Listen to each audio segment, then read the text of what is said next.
주님께서 여러분과 함께 또한 사제의 영과 함께 마르코가 전한 거룩한 복음입니다. 주님 영광 받으소서. 며칠 뒤에 예수님께서는 카파르나움으로 들어가셨다. 그분께서 집에 계시다는 소문이 퍼지자 문 앞까지 빈자리가 없을 만큼 많은 사람이 모여들었다. 예수님께서는 그들에게 복음 말씀을 전하셨다. 그때 사람들이 어떤 중풍병자를 그분께 데리고 왔다. 그 병자는 4사람이 들 것에 들고 있었는데 군중 때문에 그분께 가까이 데려갈 수가 없었다. 그래서 그분께서 계신 자리에 지붕을 벗기고 구멍을 내어 중풍병자가 누워있는 들것을 달아 내려보냈다. 예수님께서 그들의 믿음을 보시고 중풍병자에게 말씀하셨다. 얘야, 너는 죄를 용서받았다. 율법학자 몇 사람이 거기에 앉아 있다가 마음속으로 의아하게 생각하였다. 이 자가 어떻게 저런 말을 할 수 있단 말인가? 하느님을 모독하는군. 하느님 한 분 외에 누가 죄를 용서할 수 있단 말인가? 예수님께서는 곧바로 그들이 속으로 의아하게 생각하는 것을 당신 영으로 아시고 말씀하셨다. 너희는 어찌하여 마음속으로 의아하게 생각하느냐? 중풍병자에게 너는 죄를 용서받았다 하고 말하는 것과 일어나 내 들것을 가지고 걸어가라 하고 말하는 것 가운데에서 어느 쪽이 더 쉬우냐? 이제 사람의 아들이 땅에서 죄를 용서하는 권한을 가지고 있음을 너희가 알게 해주겠다. 그러고 나서 중풍병자에게 말씀하셨다. 내가 너에게 말한다. 일어나 들것을 들고 집으로 돌아가거라. 그러자 그는 일어나 곧바로 들것을 가지고 모든 사람이 보는 앞에서 밖으로 걸어나갔다. 이에 모든 사람이 크게 놀라 하느님을 찬양하며 말하였다. 이런 일은 일찍이 본 적이 없다. 주님의 말씀입니다. 그리스도님 찬양합니다.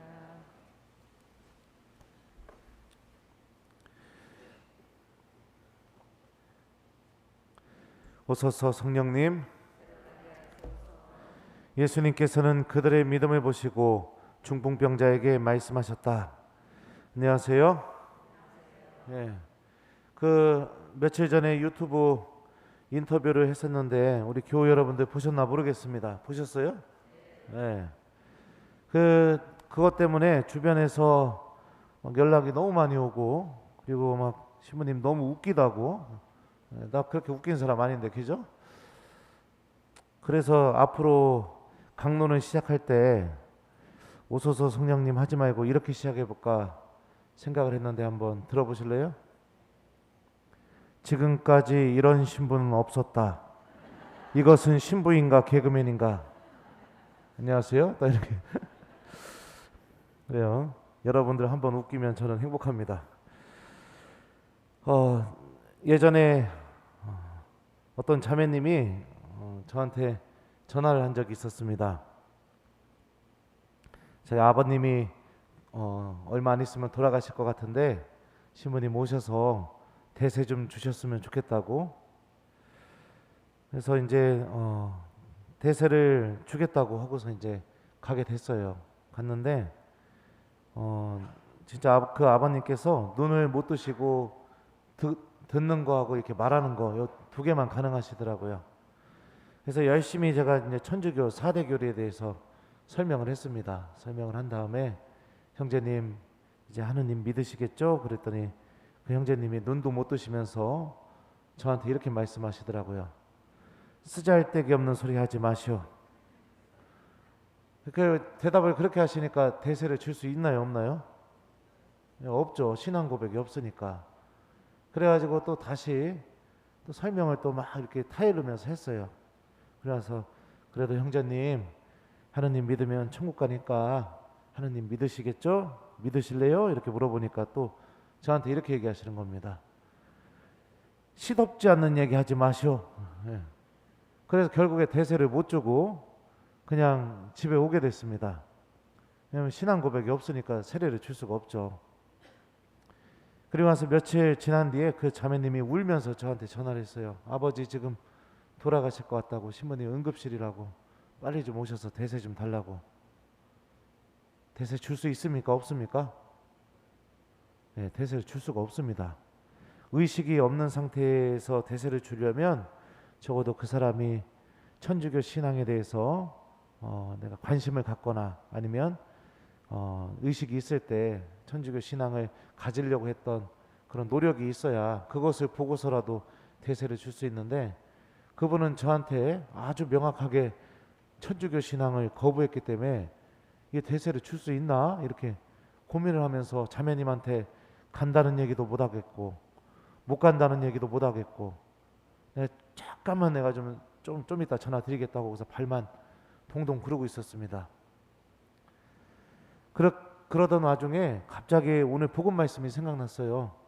예수님께서는 그들의 믿음을 보시고 중풍병자에게 말씀하셨다. 얘야, 너는 죄를 용서받았다. 예수님께서 중풍병자의 믿음을 보시고 중풍병자의 죄를 용서해 준 게 아니었죠. 그죠?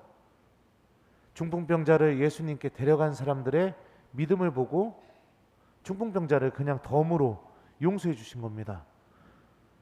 왜 이 말씀이 생각났을까 고민하다가 저도 갑자기 그 생각이 들더라고요.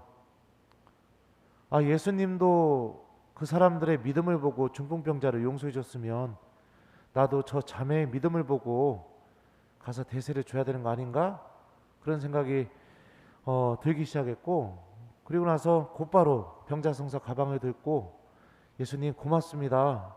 저에게 이런 말씀이 생각나게 해주셔서 정말 감사합니다. 이러면서 자매님한테 전화해서 저 지금 갑니다. 지금 가니까 걱정하지 마세요 하고서 가서 이렇게 대세를 줬던 적이 있습니다. 그리고 그분은 제가 대세를 준 다음에 며칠 안 돼서 돌아가셨어요. 그런데 지금 와서 생각해봐도 참 잘했구나 이 생각이 듭니다. 왜냐하면 돌아가시고 나서 그 따님이 아버지 위해서 계속 연미사 넣고, 그리고 또 아버지 위해서 계속 기도하고, 그러니까 그것만으로도 하느님이 정말로 용서하시고 구원하셨겠구나, 이런 저도 사제로서의 확신이 이렇게 들게 됐던 그런 경험이 있습니다. 하느님께서는 오늘 복음에서 드러나는 것처럼 우리들의 죄를 바라보시면서 낱낱이 파헤쳐서 벌 주시는 분이 아니라 믿음을 바라보시면서 죄를 용서해 주시는 분이십니다. 내 믿음이 약하고 부족하다 하더라도, 또 보잘것없다 하더라도, 금세 등 돌린다 하더라도, 그럼에도 불구하고 그 믿음 안에 담겨져 있는 하느님을 향한 그 마음, 그거를 보고 어떻게 해서든지 우리들의 죄를 용서해 주시고 은총을 주시는 분이시죠. 이런 복음의 논리를 우리가 잘 생각해 보면 우리가 갖고 있는 믿음이 얼마나 소중한지를 생각해 볼 수 있습니다. 내가 사랑하는 사람들이 내가 갖고 있는 믿음 때문에 죄를 용서받을 수도 있는 거예요. 지금 내가 지키고 있는 이 믿음 때문에 냉담하고 있는 내 자녀들, 손주들이 하나님한테 용서받고 구원을 얻을 수도 있는 겁니다. 그죠? 내가 집에서 나 혼자 십자가상 앞에서 촛불 켜놓고 하는 그 기도가 아무 의미가 없을지 모르겠지만 하나님께서는 그 기도를 보고 내 배우자, 또 내 자녀들, 내 손주들 그 필요한 은총을 다 주시고 용서해 주실 수 있다는 거죠. 그러니까 우리가 지금 믿음을 지키면서 살아가는 이 시간들이 의미 없는 시간이 아니라 엄청나게 값진 시간이고 엄청나게 소중한 시간이라는 거죠. 많은 가정들이 냉담하고 있는 가정들이 굉장히 많습니다. 그리고 나 혼자 신앙을 지키고 있는 그런 신앙인들도 많아요. 가정 안에서 하나님을 믿는 사람이 나밖에 없는 가정도 굉장히 많습니다.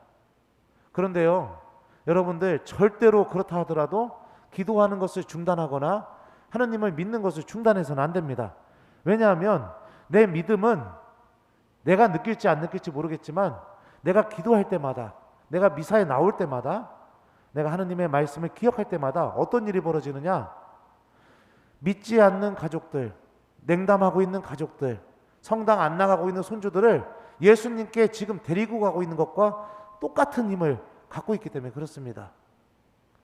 주님께서는 여러분들의 기도, 여러분들이 하느님 앞에 드리는 미사, 또 여러분들이 잘 간직하고 있는 이 믿음, 이걸 보고 여러분들이 그 믿음 안에서 예수님께 데려가고 있는 사람들, 기도 안에서 기억하고 있는 사람들, 그 사람들을 용서해 주시고 또 그 사람들에게 구원을 반드시 주실 겁니다.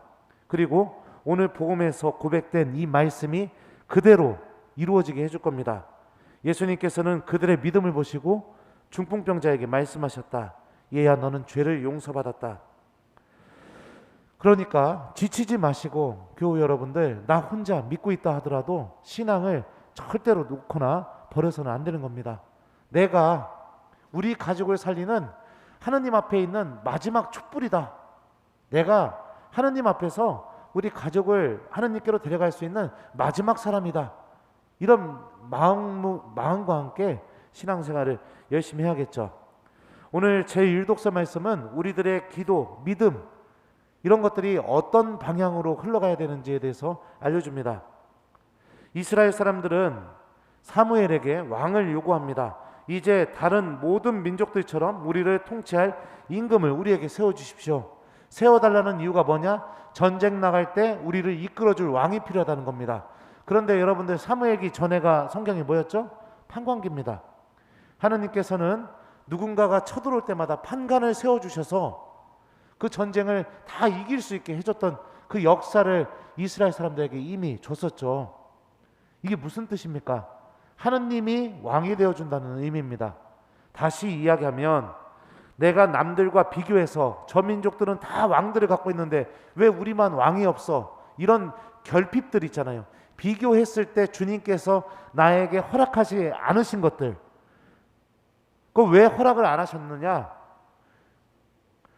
지금 나만 갖고 있지 않는 거, 지금 나에게 결핍된 거, 이것은 하느님이 스스로 채워주시고 하느님이 스스로 해결해 주시겠다는 그런 의미거든요. 그러니까 우리 믿음이 그래야겠죠. 남들하고 비교해서 주님, 저 사람은 이렇게 잘 되는데 왜 저는 안 됩니까? 이렇게 하는 것은 누군가를 하느님께 데려갈 수 있는 믿음이 아니라는 거죠. 지금 내가 살면서도 부족함이 있고 남들은 다 갖고 있는데 나만 안 갖고 있는 것도 있을 수 있고 모든 것들이 그렇죠. 근데 신앙인은 어떤 믿음을 갖고 살아가야 되느냐? 그런 게 있다면 하느님께서 채워주신다. 그런 게 있다면 하느님이 스스로 그 빈자리를 메꿔주신다.